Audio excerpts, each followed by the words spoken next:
El Señor esté con ustedes. Lectura del Santo Evangelio según San Lucas.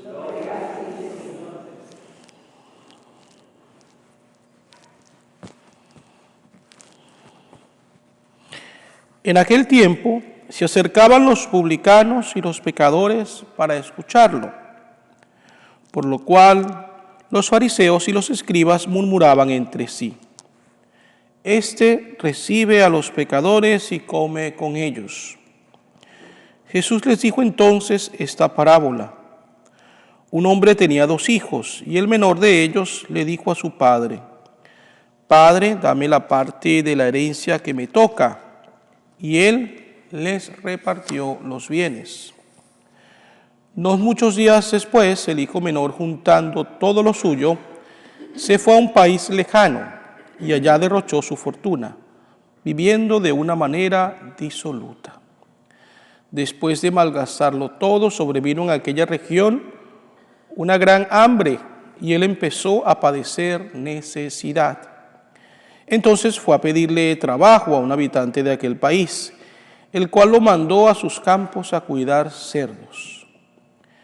Tenía ganas de hartarse con las bellotas que comían los cerdos, pero no lo dejaban que se las comiera. Se puso entonces a reflexionar y se dijo: ¿Cuántos trabajadores en casa de mi padre tienen pan de sobra, y yo aquí me estoy muriendo de hambre? Me levantaré, volveré a mi padre y le diré: Padre, he pecado contra el cielo y contra ti. Ya no merezco llamarme hijo tuyo. Recíbeme como a uno de tus trabajadores. Enseguida se puso en camino hacia la casa de su padre. Estaba todavía lejos cuando su padre lo vio y se enterneció profundamente. Corrió hacia él y echándole los brazos al cuello, lo cubrió de besos. El muchacho le dijo: Padre, he pecado contra el cielo y contra ti. Ya no merezco llamarme hijo tuyo. Pero el padre le dijo a sus criados: Pronto traigan la túnica más rica y vístansela, pónganle un anillo en el dedo y sandalias en los pies. Traigan el becerro gordo y mátenlo. Comamos y hagamos una fiesta, porque este hijo mío estaba muerto y ha vuelto a la vida. Estaba perdido y lo hemos encontrado. Y empezó el banquete.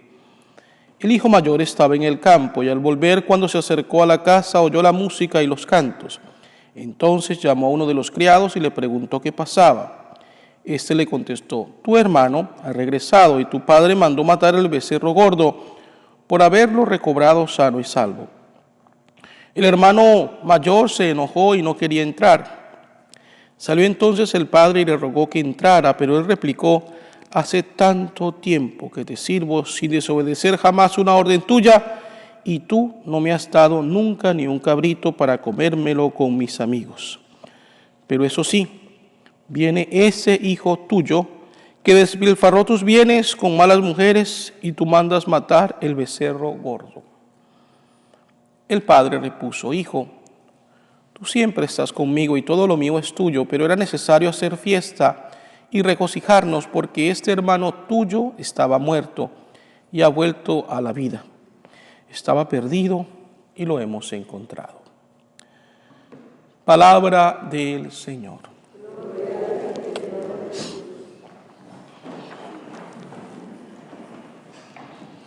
Esta parábola del hijo pródigo, también conocida como la palabra del Padre misericordioso, tiene muchas enseñanzas para nosotros, precisamente porque considero que en algún momento de nuestra vida nos hemos también alejado de la casa del Padre cuando hemos pecado y nos hemos mantenido en una actitud de pecado y de esa manera de tristeza espiritual.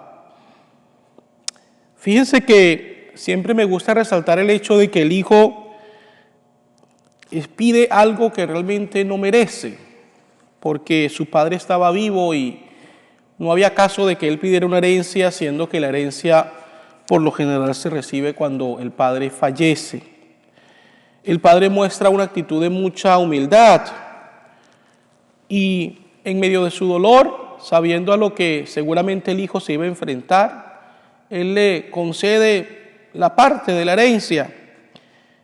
Y este joven se va, pensando tal vez que por su cuenta puede vivir una mejor vida. Y mientras dura la fiesta, mientras dura el dinero, todo parece marchar muy bien. Pero cuando cae en desgracia y todos lo dejan, cuando tiene que ir a pedir trabajo y ser tratado como un esclavo, es cuando finalmente él cae pues en conocimiento de la realidad, de lo que le está sucediendo. Fíjense, para un judío es imposible tener un contacto con los animales, es decir, con los cerdos. No se pueden alimentar ni siquiera de su carne. Y fíjense cómo él entonces llega a esa situación en la cual tiene que comer con los cerdos. Esto es impactante porque San Jerónimo decía que el hijo pródigo en un principio sentía asco, pero al final terminó comiendo con ellos. Y esto nos suele suceder a nosotros cuando no somos capaces de vencer un pecado que nos agobia, que nos roba la paz. Y las personas terminan diciendo, bueno, ¿para qué luchar tanto contra esto si nunca he podido? Y al final se dan por vencidos. Entonces terminan comiendo con el cerdo del pecado. Por lo tanto, es algo que debemos realmente evitar. El joven decide regresar a la casa de su padre porque siente hambre, no tanto porque sienta amor, sino porque está hambriento. Y dice, ¿cuántos asalariados de mi padre tienen pan de sobra? Pero bueno, eso lo hace regresar y él prepara una confesión para su padre, donde reconoce su culpa, donde reconoce su pecado. Llama la atención el hecho de que, si bien es cierto, es el hijo que se dirige a la casa del padre, es el padre que ve al hijo y no el hijo al padre. Esto es porque cuando nosotros pecamos, y suele suceder, no tenemos la capacidad de mirar a los ojos ni a Dios ni a la persona que hemos ofendido. Seguramente este jovencito en su tristeza iba pateando piedras, mirando el suelo, porque no podía mirar a los ojos a su padre. Y esto era parte de la confesión de sus pecados. Por otro lado, su padre entonces lo logra ver por una sencilla razón. El padre nunca dejó de esperar a su hijo. Lo dejó ir con dolor, pero nunca desistió de esperar a su hijo para perdonarle. Y es por eso que a lo lejos, cuando lo ve, sale a su encuentro para abrazarlo. Por mucho tiempo yo meditaba este pasaje y decía, bueno, es hermoso porque el hecho de que el padre corra al encuentro del hijo manifiesta su amor, su perdón. Pero también, hace algunos años atrás, leyendo un comentario bien interesante, se dice que la ofensa que el hijo había cometido era tan grande que merecía la muerte. Y los que matarían al hijo, en el caso de que él regresara, eran los criados del padre. Por lo tanto, cuando el padre sale corriendo al encuentro del hijo, no solamente es porque quiere perdonarlo y amarlo, sino porque quiere salvarlo de la muerte. Y fíjense, eso es lo que nos sucede cuando nosotros vamos al confesionario y allí dejamos nuestros pecados. Dios sale a nuestro encuentro y nos abraza porque quiere salvarnos de la muerte eterna que es causada precisamente por el pecado. Vemos entonces la fiesta también que el padre pues quiere que se haga precisamente porque el hijo nunca ha dejado de ser hijo y no va a haber un trato diferente con él porque es su hijo, pero eso genera pues en el otro hermano celos y molestia. Y si nos analizamos desde el punto de vista humano, el hermano mayor tenía razón para estar molesto. Este había sido un sinvergüenza, se había valido del dinero de su padre, que había trabajado a lo largo de los años para gastárselo y vivir una vida loca. Es decir, este hermano mayor tiene sus argumentos. Sin embargo, cuando los argumentos carecen de amor y de misericordia, entonces pierden fundamento. Y es allí cuando entonces el padre lo hace reflexionar. Fíjense, el hermano mayor había sido fiel, pero podemos deducir, al menos yo deduzco, dos cosas que causan su fidelidad. Una, el interés por recibir eventualmente la herencia cuando su padre muriera, y eso era lo que lo mantenía allí, el interés. O la segunda cosa podría ser el miedo, porque él sabía que si se iba a perder, pues, tal vez ese nexo especial con su padre. Entonces, ninguna de las dos cosas realmente era del todo perfecta, el miedo o el interés, a pesar de que él se mantuvo allí. Las palabras del hermano son bastante interesantes porque dice, ese hijo tuyo.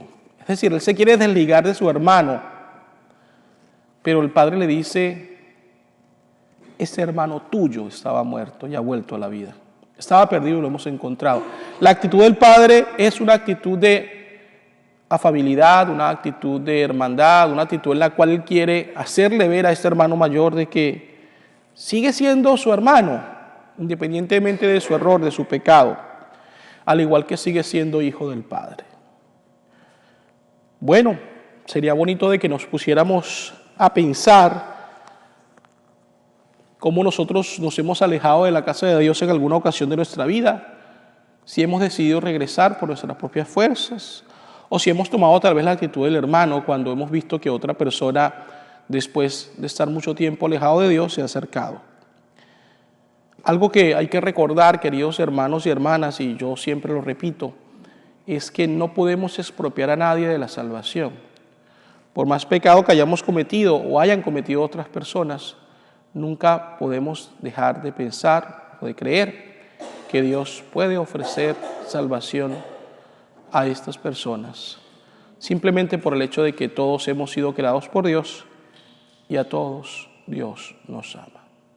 Así sea.